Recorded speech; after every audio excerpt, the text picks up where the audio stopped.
Welcome to Anderson Penn's Sunday Brunch, Menu 5 for Sunday, May 1st, 2022. Here we are again.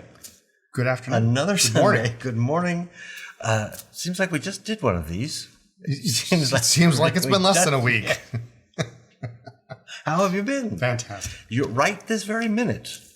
As this is airing on YouTube, you are somewhere in Chicago. In Chicago, yes. It's Sunday, so you're at Anderson Penn, Chicago, on the second day of the 2-day event that you're having. I'm getting a nib smoothed out.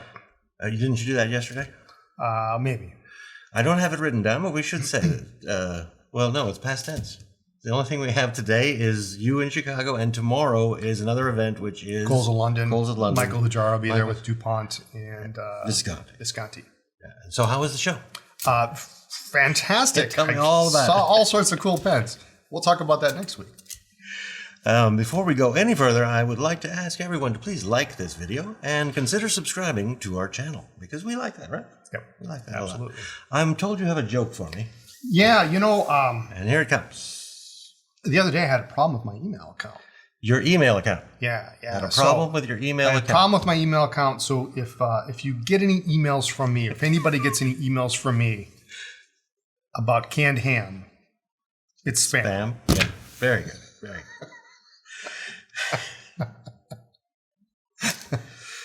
good. Which Avenger is the most trustworthy?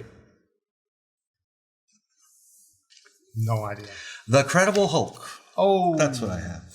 Okay. I'm going to let you go first. You have a pen to show us. Which one am I showing?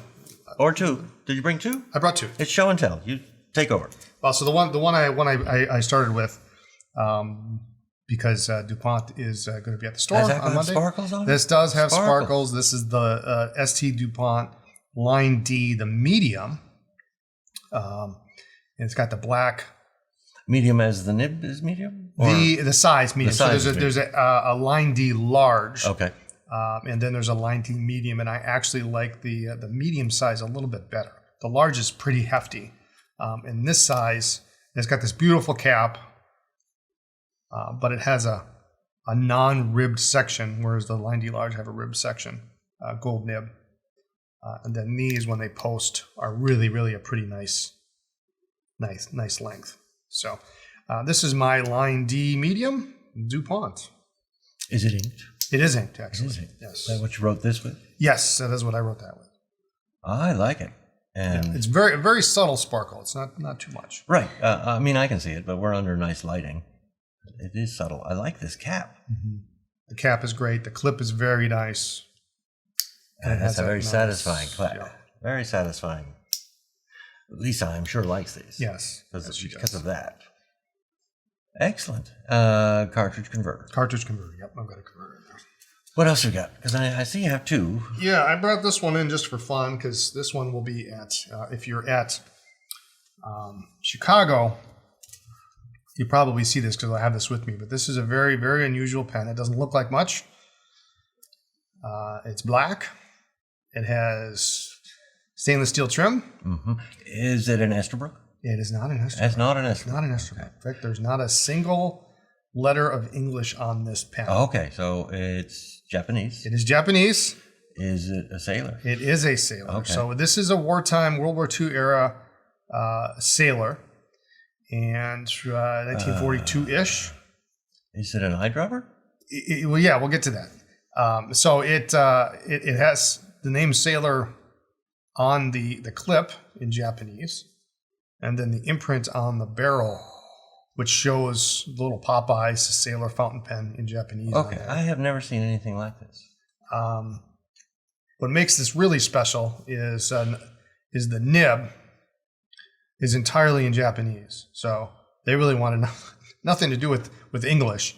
And it says Sailor Pen Company, Sakata Manufacturing Company on the nib. And so Sakata was the name of the Sailor Pen Company until they switched it. So this is very unusual.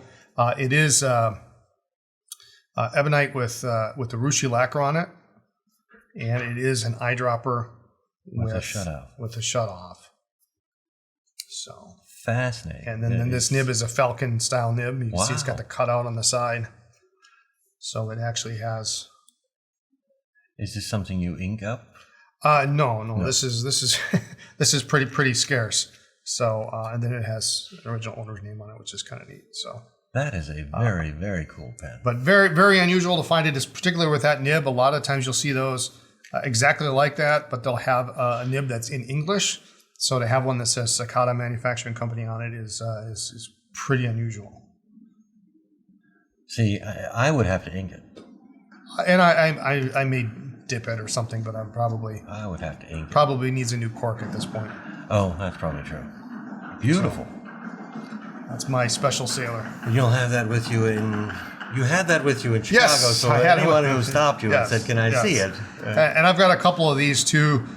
During those wartime years, they used these clips, and usually they marked it in Japanese, but sometimes they marked them in English. And so interesting shape on it too. Yes, yeah.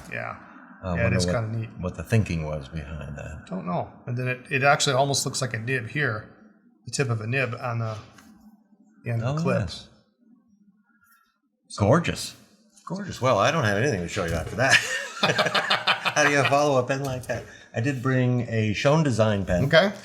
In a plastic that's called Ultem. Ultem. It's a particular kind of plastic that he uses because it is, you can make it thinner and it's still strong. Oh, okay. This particular one I liked because it's kind of see-through-ish, and it had all these red O-rings in it. How many O-rings you got in there? It looks like 1, 2, 3, 4, and there's one in the cap. Quite a few, oh, okay. Which makes it a good candidate for eyedroppering. Yeah. So I'll get rid of that. So I plan to eyedropper it here, but before I do that, I want to switch that nib. And since we're going to talk today about pulling nibs and feeds, this does unscrew the whole nib unit.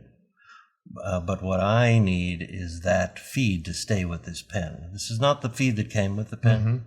It came with a black plastic feed, but I wanted a red one, and you can find red ebonite, and I just wanted the feed to match. Sure.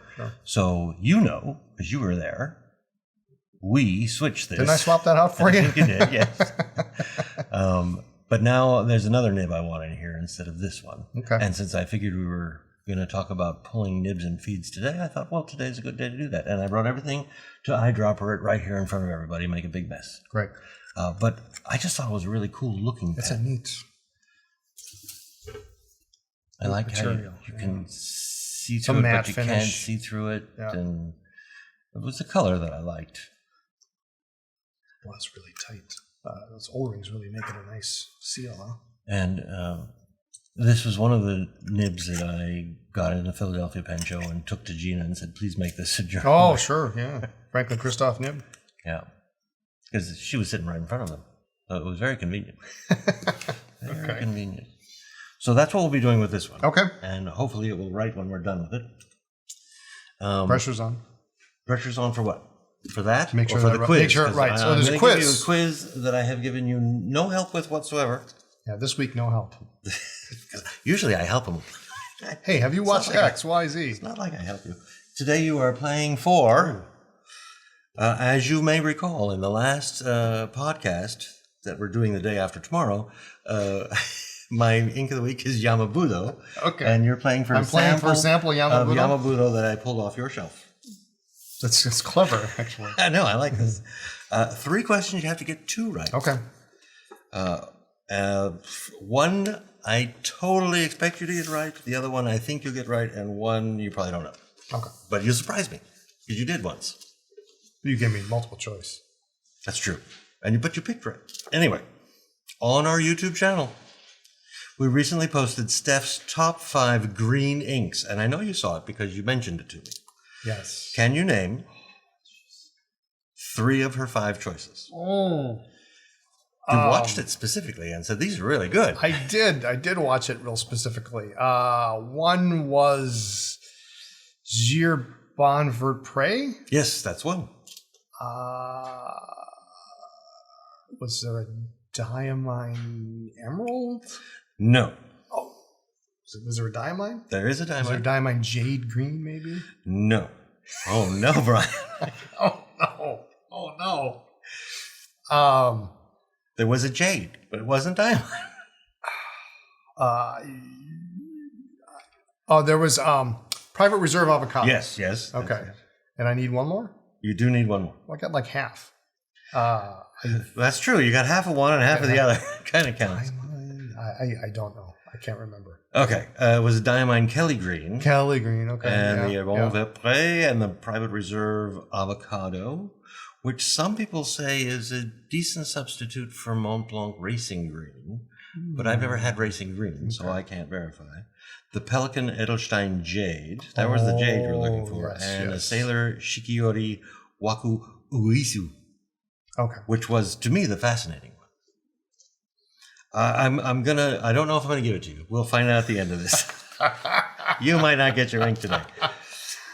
Because today is Sunday, May 1st, and you're at Anderson Pen Chicago. Having just attended the 2022 Chicago Pen Show, I just want to have a question about the show. Okay. It is relatively well-known fact that you and Lisa held your wedding ceremony at the Chicago Pen Show. In one single guess, in what year did you get married? 2010. Very good. And I didn't help you with it. I didn't even tell you. Just for that, you win. You win. That was not fair of me. Okay, the one I don't think you're going to get, but you do surprise me sometimes. World Cup soccer will take place in November and December of this year. That is the every 4-year World Cup soccer tournament. We watched it the last time. Yes, we did. In what country this year? Spain. No. Oh, Qatar. I would never have gotten that ever. Expect more questions about World Cup soccer as we get closer. Okay. It is my job Ronaldo to educate and build enthusiasm. Well, we're going to go watch it again. Right? Yeah, you had fun, right? Yeah, I had you a great enjoyed time. it. Yeah. So I think we're going to pull some nibs and feeds. Yes. But before we do that, other than I wanted on this pen, I wanted a different feed. I wanted that red one. Because otherwise you can just pull the whole thing and switch out the nib. Right. Why would I ever want to pull a nib and feed? What are some reasons to do it, and what are some reasons you should just not do it? If you've accidentally put dip pen ink in your pen, calligraphy ink, Higgins, Ziller. You can accidentally do that. Well, if you don't know that you put an ink like that in your pen, then you must pull the nib and feed to clean it very well. Well advised to pull that and to clean it out. Of course, you know that I once accidentally pulled the nib and feed on a Pelican because they just unscrew, but mine came right out. Yours came out. Yeah. So that's one reason. So the more you do that, the more likelihood there is that it's going to be a looser and looser fit within if it's a collar nib and a feed situation. So the more you keep pulling it out of the collar, then the more it will. So you don't advise people to do it just because? No, it's not a regular maintenance item. Because it seems to me that would be a really good way to get things very clean. Yeah, but you don't really need to get them that clean. Don't need to get them that clean. The getting them that clean at that price is not worth the price. No, it's not. And quite frankly, a bulb syringe, or if you have a sailor maintenance kit or some kind of modification, is going to be able to get that pretty much as clean as you're gonna need to get it. Well, I haven't used a sailor maintenance kit, but that is pretty They're cool. fantastic. It's a syringe with basically an empty sailor cartridge on the end of it where the needle would be, and you put that into the back of the pen and just back and forth. So you've got a syringe filler, really.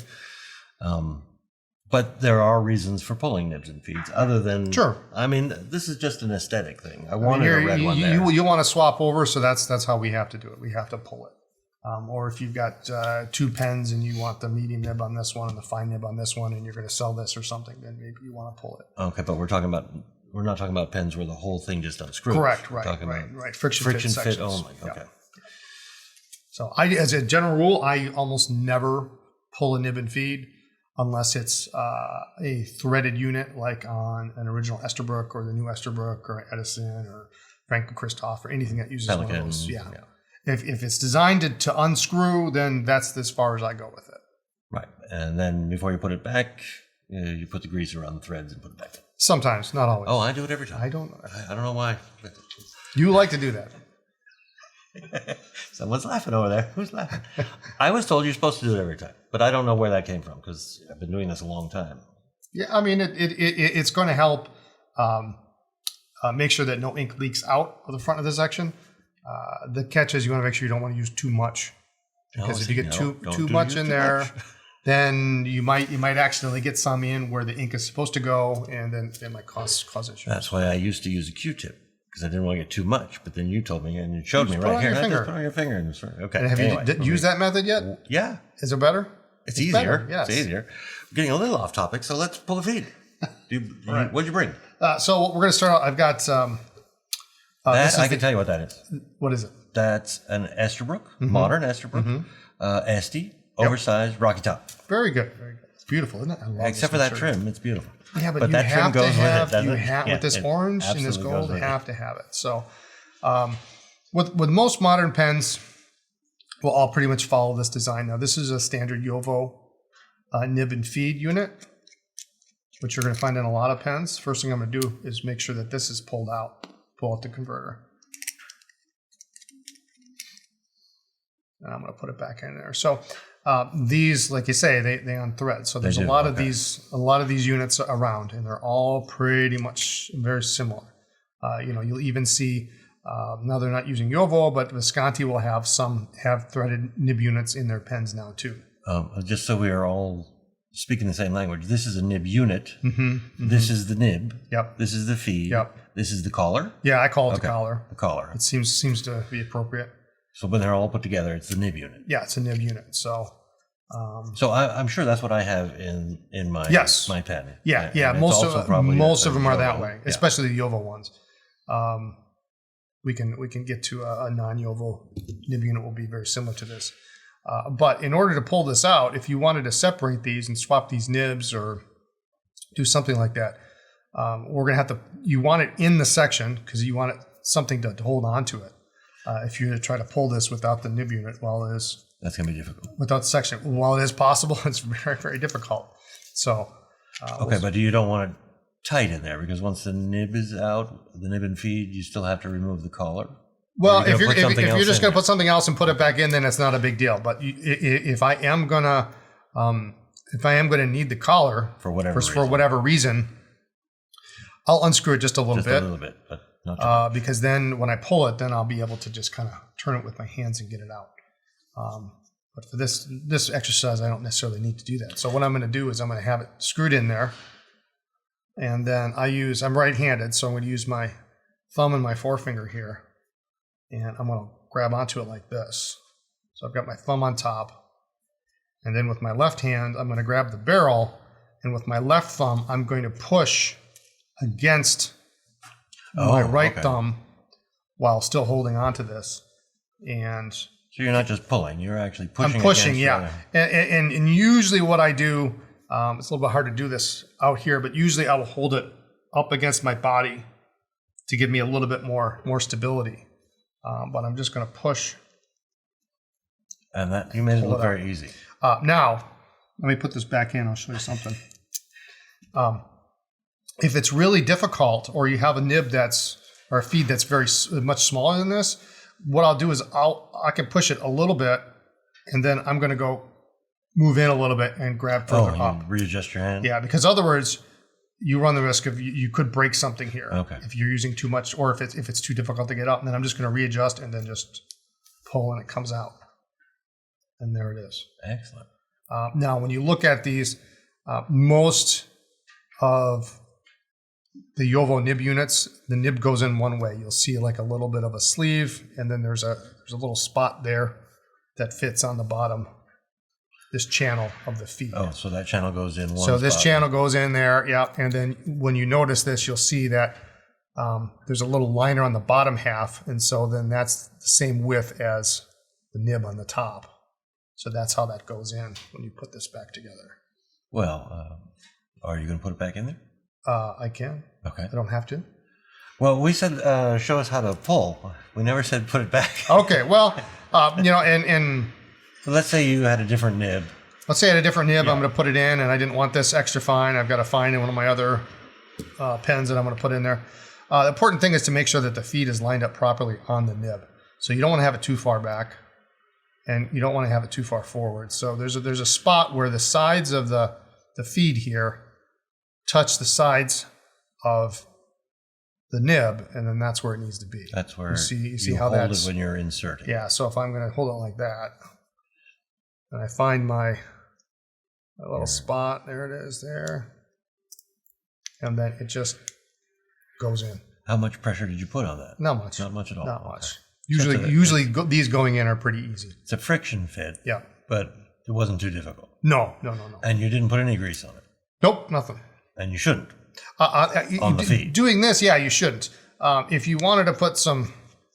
Right, on the collar. You would put it right here. Right here. Now, there's also an O-ring on these too. Oh, very nice. So, yeah, you could... right here, I guess, where the threads are. Wherever the threads, yeah. Right there. But you don't want to get too much because you don't want to accidentally get anything that might accidentally clog up because that will stop your ink flow. Yeah.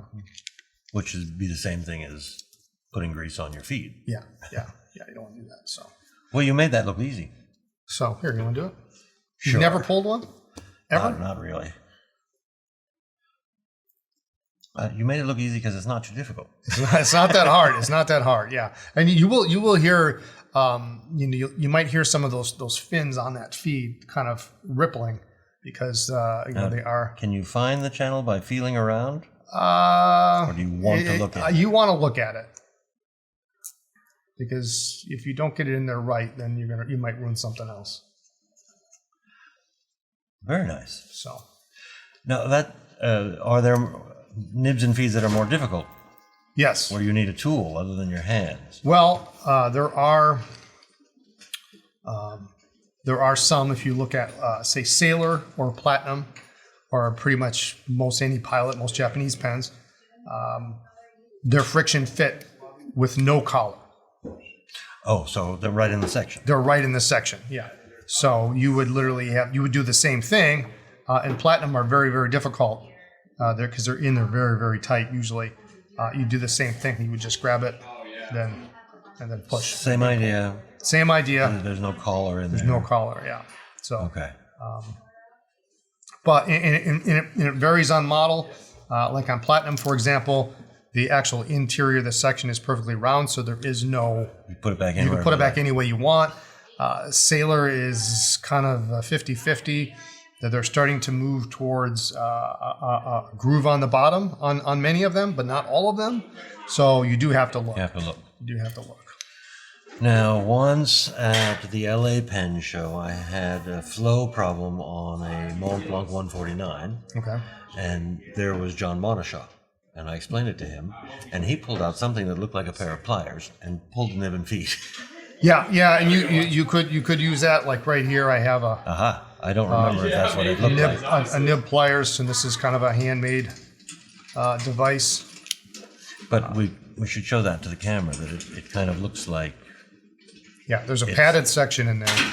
And that goes where the nib goes. Yeah, so in this case, if we wanted to use it on this, it goes in with the metal down. And then at that point you pull. And then you just pull, Okay. It will come out. But nobody has one of those. Not a lot of people. No. Repair guys have them, but that's about it. This is a very old. I couldn't even tell you how old that is, but it's pretty old wrench. But that's what you would use. You can use that for inserting too. Generally speaking, most of the vintage ones you can't pull with this. But even if it's an old Mont Blanc, sometimes you can. I would think that this could do damage. Yes. Absolutely. Whereas your hands probably couldn't. Your hands are usually a better judgment as long as it comes out easily. But I use this a lot for reinserting to get a good grip on something. Makes sense. And then maybe I have a section and I've got it on the edge of my bench here, and then I push on it. But that's what I use those for. I see you brought some other stuff and a vintage. Yeah. So. Well, this is for pencils? It's called a knockout block. A knockout block. I hit you on the side of the head with it. It's very light. Aluminum. It's aluminum, yep. This is modern? Yeah. And so I've got here a little thing of, these are various size rods to knock out. section. So on most vintage pens, and I've got just a really ugly Faber-Castell here from the 1930s. Did you say ugly? It's, I mean, come on. Fourth thing. So this one just happens to be a part. I've got the old sack on here. I'm going to take this off and get rid of that. But all vintage pens, the threaded sections didn't really come around until like maybe even in the 1940s. Esterbrook had them. Wall had some. Eversharp had some threaded units. So this is friction fit only. This is friction fit only. No threads in here whatsoever. Yes, yeah. There's no threads in here whatsoever. And you wouldn't just use your method with this? So It just won't work because they're very, very tight. We've got a hard rubber section here. We've got a hard rubber feed, and it's just. Many people don't have one of these. And many people don't have one, but it's simply not possible. Something you heat up and. Yeah, you could heat this up. We're gonna see if we need to. Oh, so we don't even know if this is gonna work. Normally I do like to soak these first because then I get any of that crusted up ink in water. In water, yeah. Did you say hard rubber? Yeah, it'll be fine on this. Because it's a section. Okay. Yeah. So what I do is I try to find a hole here that fits the width of the nib, but still has room for the section. Gotcha. To sit on there. So when I pound this out, it's not going to damage the nib, but I'm still going to be able to. That answers what you do with the rods. So then I try to get the largest size rod that will fit in there. And that one's just too big. This one I use a lot. You can see I've beat it about quite a bit. And then this goes in there. I'll hold my hand. I've got my trusty little. You can't just use a hammer? I like to use a lighter hammer like this. The problem is if you use a bigger hammer or a heavier hammer, you're likely to apply more force than is absolutely necessary. Okay. You want the minimal force necessary because you don't want to break it. Right. So we're gonna see how all this works. I'm just gonna kind of hang on to this, and I'm just gonna pound this, and you can get an idea with the first couple of taps whether or not it's moving at all. How it's moving. Do you think it's moving? It is, yeah. Okay. Yeah, and usually what will happen. You felt the rod get closer. Yeah. Usually what will happen is the feed will come out first and the nib will kind of stay in its place, and you'll see already that the feed is kind of coming out. So because you're actually hitting the feed. Yeah, you're pounding out the feed. Let's see, it's starting to come out. And until you hear that lovely sound, and then there is the nib and the feed. And now, if you've got this apart, now you take your razor blade or something to clean out the feed, and then there's the entire bit of the section. That's it. Interesting. Okay, well, I don't have one of these. Yeah, and I don't have. They're reasonably easy to make. You can just take a piece of wood. But the nice thing about the metal is that if you have a wood, you're eventually going to. If you make a block out of wood, you're eventually going to depress the wood and compress it, and it's. But this was cool. We just lifted up and it was right literally there. Yeah. And the nice thing about that is it doesn't run away. So if it goes rolling off your desk, it's all within the confines of this. So if I were to clean that, then I would line this back up. And this would be one of those cases where I would use this to insert it back. But you wouldn't somehow use this to knock it back in. No, what I would do is, and then I would make sure this is cleaned out because, you want to have your... Right. And if you look at hard rubber sections, old sections, you'll notice that they may not be 100% round. Yeah. They may be a little oval. And that's over time. And you see how I did that? I just kind of twisted it on there, and it found the spot. Yeah, it found the spot. And it can't do it again to save my life, but it found the spot, and then that's where it is. And then what I would do is usually I put it against the desk, then I push it in. You can also do it this way too. Find a hole and push it in. You want to be careful if you're applying pressure, like what I did there on the side. If you've got this heated up, which sometimes is necessary if these are tight, you might want to use a different method because you can actually compress this or squash this. So this method might work. It's a little bit awkward to push down, but that works. And then now I've got that back in there, and probably could go in just a little bit more. And now you need to put a new sack in. Put a sack in it. Make sure the bar is working. I won't operate it. Find a clip. Find a clip. That's how most vintage pens come apart. Most. Most vintage nib and feed. Yes. Yeah. And this section just unscrewed here. That one, yeah, actually that's unusual, and then that unscrewed. Because most of the time they're friction fit. So, where the threads, the threads on there. Well, I see they're both threaded. Yeah, it's a lovely, but lovely that piece surprised me. Yeah, okay, I agree. Finally. Now, what you might come across is this here is a Parker Vacuumatic nib feed and section. You come across some pens that have something in the way. Something in the way, yeah. So now in this case, if we wanted to, we could pull this breather tube here. But there are some situations where it's difficult to do so, or if the breather tube is sterling or something and you risk breaking it, taking it off, you can take a hollow tube that just goes over the top here. And do the same thing.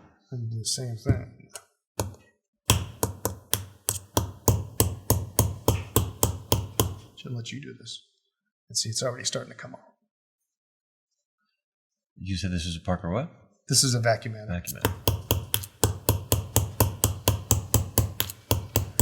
And is that the full size of the breather tube on a Parker Vacuumatic? This is a what's a Demi? It was a small.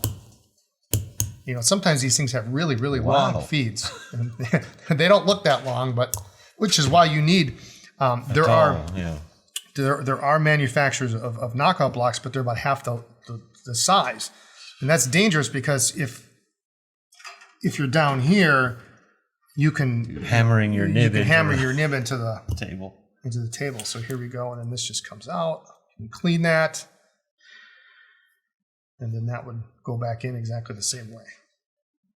Very interesting. So you do need a hollow tube. Those come in handy. You never know when you're going to need them. Now I also have a little something I've made up. Every once in a while you come. Esterbrook, of course, famous for their threaded nib units. But the problem with Esterbrook is because they were so widely used, a lot of times you find them with nib units that are completely trashed, or you want to be able to swap them out. Maybe you've got a good nib, but you've got a broken feed or something. So these nib units, there's two main kinds, at least three different kinds, but two main kinds. There's a friction fit unit here. So you can see where they've even crimped, you put a crimp right in the collar to hold it in place, and we'll see why that is in a minute. And then the earlier versions that have a flat feed have a friction fit collar, but then they also have a metal pin that is drilled through the feed and the collar to hold it in place. So you have to look for that. If for some reason you have that and you can't see those little holes and you try to use this method that I'm going to show you, you will break the feed. You will break the feed, guaranteed, because it's holding itself in place. You'll break the collar, everything will go nuts. But that crimp isn't going to stop us. This crimp is not going to stop us, no. So what I've done here is a piece of acrylic. I've actually sealed in this acrylic, this rod of acrylic, an Esterbrook section. Okay. If you can use a regular Esterbrook section, the problem is the force required to knock this out oftentimes will crack and break the section. So you don't want to do that. They're not any easier to find these days. So I made this little tool. You have an Esterbrook section sealed in acrylic that you're using as this tool. Yes. And that's going to hold the collar in place while we knock it out. Okay. And so I take my trusty block here. Throw things around. We'll find the correct hole. There we go. Now it's just what we used to do. Yeah, actually, can I get this one in there? I can fit that. And the biggest one you want to get in there, the biggest one you can get in there is what you want. Okay. Because it makes it disperses out the force. The force, yeah. So.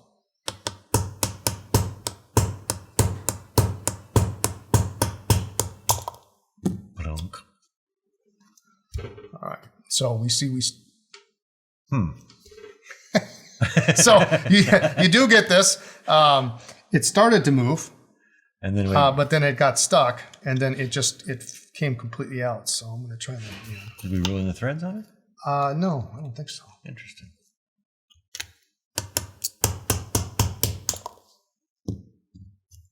This one might not work. That's our show for today. That's our show for today. I thought this one would come out. But there is actually a little groove in here that this bent portion here is rubbing up against, and that might be giving us. But you've done this 100 times. Oh, yeah. And it always works. I have a tool for it for a reason. As soon as we try to film it. Yeah, need to go slower.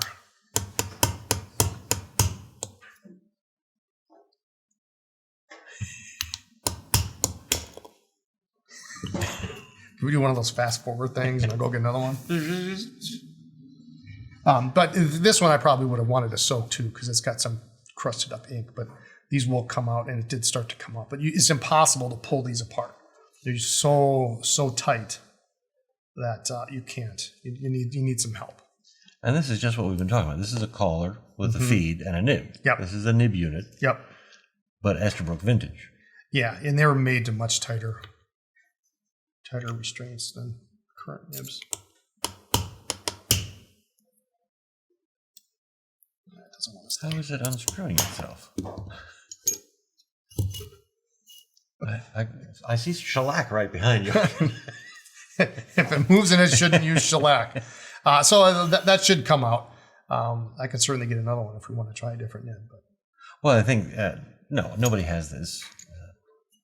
No one is probably going to do this. No one, yeah, this is. And this one clearly needs to be soaked. I don't know that anybody has a nib on an Esterbrook nib unit that they need to put it on another Esterbrook nib unit. It's a small use case for sure. Well, not for you really, as the Esterbrook king, but probably the audience. It would be much easier for me to just find a whole new nib unit. Yeah, and that's usually the case. Yeah, it's usually the case. But I do see it was coming out. Yeah, it started to come out. I think what happened is it's hitting against this. The feed actually has a cutout here, which is what enables us to crimp this down. And now this piece of plastic here is crimped in, and we're trying to push it through, and it's giving us some pushback. But nice try. They usually come out.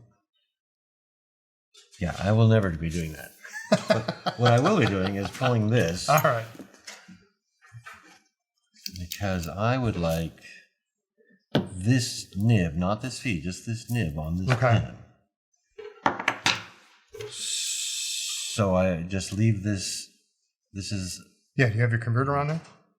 No, but I do have a. What's that one called? The cartridge? Cartridge? Yeah. The other one, yeah. You want to take that out because otherwise, what you can do is they will come off, but it will try to pull itself through the section, and then depending on how tight it is.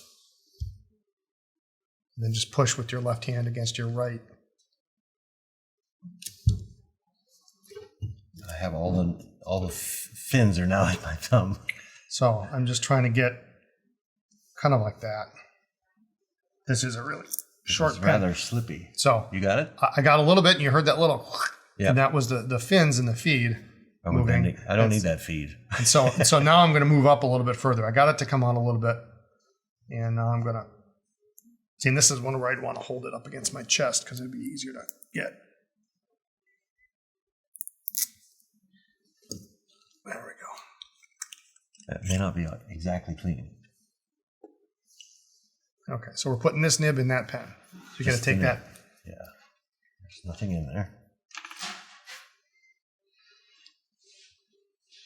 So did we bend the fins when we did that? They do move. Right, because they hit against the collar as they come out, but usually they're pretty. Easy. Well, yeah, because that's technically not the feed that's designed for that pen, so that's probably why. No, but they came with a collar. Okay. And is there a way to put it in that collar? Is there a right way, wrong way, or does it look? Doesn't look like it. There's two spots. But it looks like that's more for if you have a tool. You can get a tool in there. Like Visconti actually has a tool that has, because a lot of your Homo sapiens will have little slots on the side of the nib, and then Mont Blanc has that too, where you put it in and you can turn it. Now this is, they call it a flex nib, but it's obviously they made it flexible by cutting some of the shoulders aside. And lengthening the slit. Yeah, it's a very long slit. Do you still line that up to the same place on the feed? Yeah, you definitely want to have you want the feed up as far as possible. Without going past the shoulders area. Because you need ink to go, your ink will go almost all the way to the end of the feed.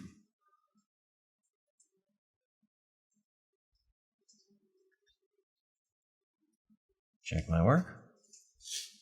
Well, looks pretty good. Uh-huh. And usually when you're done, then that's when you want to take a look at it.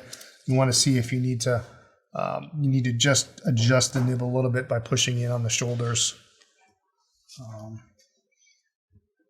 Actually, I pushed it in a little bit further for you. Thank you, sir. I'm going to put this is a gold nib, so I better keep track of it. So yeah, this is probably very good. That didn't work. Okay, I'm going to eyedropper this. Okay. I should just pour this whole sample right into it, but I'm going to use a syringe.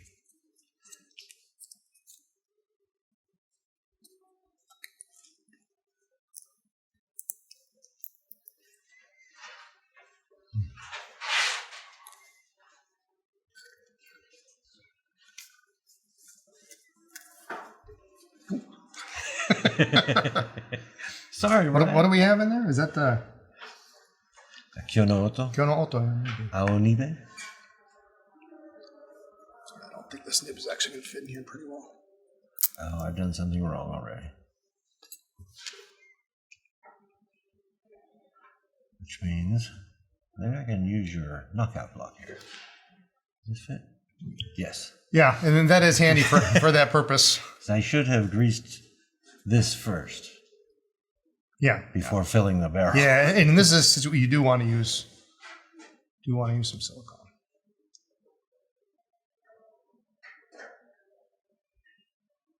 A lot of silicone. Yeah.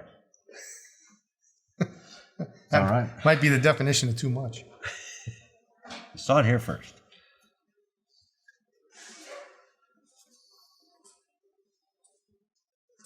There we go. And then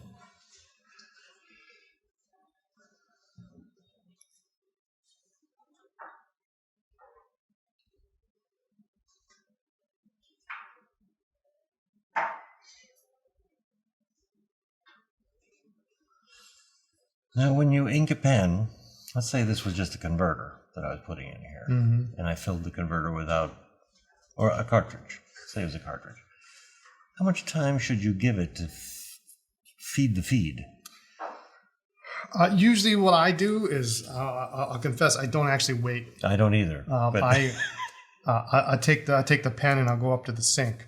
You'll thermometer it? I'll flick it and I'll just grab it, make sure I have all my fingers on the pen, and then I just give a nice downward flick, and then it will start to get me in.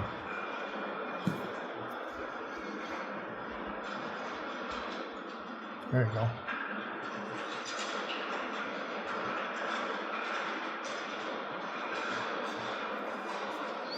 That was fun. It'd be a bad idea to be writing down this paper, but.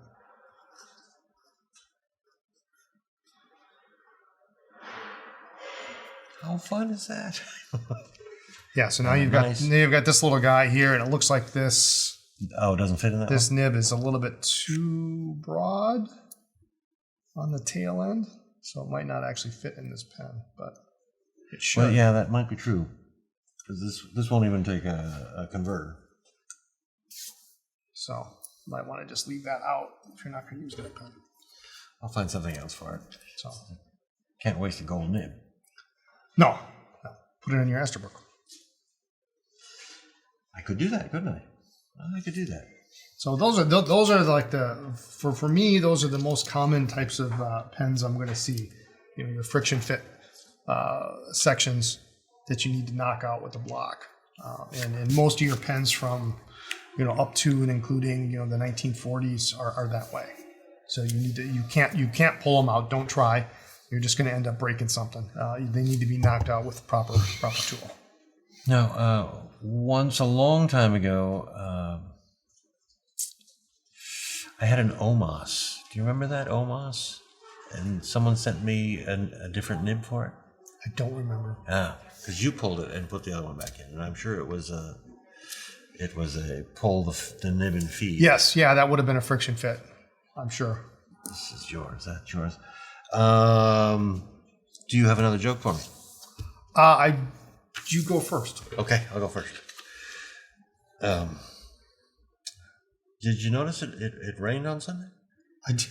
I didn't notice it. What is a cloud's favorite article of clothing? A raincoat? Thunderwear. Oh. A raincoat. Very good. You're looking for a joke. I'm going to remind everyone that next week on, what are we? Menu 5. Next week is menu 6. Brian's going to show us how to identify vintage Esterbrookes because there's J and there's LJ and there's SJ and SM, LK. I can't tell them apart. There's H. There's two we're H's. Gonna do all of those? Okay. Yeah. That'll be fun. Okay. And here comes his joke to close the show. I tried creating, the other day, a translator that allowed me to talk to hamsters. Okay. Where are you going? It didn't work though. The message came up all gerbled. And with that, a very happy Sunday to all of you. And you'll be here next week, right? Yes. Yeah. Okay. Cool. Have fun in Chicago. Thank you. Bye.